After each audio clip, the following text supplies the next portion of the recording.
আজ আমি থানকুনি বাটা করবো। এই থানকুনি বাটা খেলে খুবই ভালো, উপকারী। মানে শুক্তো করলেও শুক্তোতে দেওয়া যাবে, বেটে তেল দিয়ে মেখে খেতে হবে ভাতের সঙ্গে, খুব ভালো লাগবে। থানকুনিগুলো আমি বেটে নেব।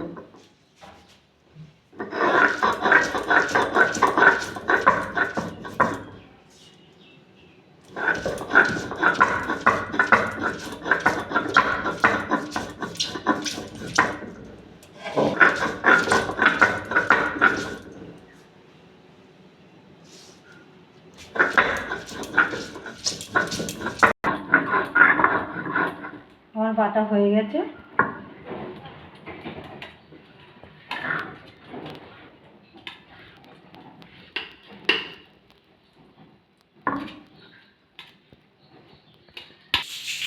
লবণ দিয়ে দেবো, একটু সর্ষের তেল দিয়ে দেবো, দিয়ে এটা মেখে নেব। লবণ আর সর্ষের তেল দিয়ে এটা মেখে নিয়েছি। এরকম করে গরম ভাতের সঙ্গে খাবেন। খেয়ে ভালো লাগলে লাইক করবেন, শেয়ার করবেন, কমেন্ট করবেন, সাবস্ক্রাইব করবেন। ধন্যবাদ।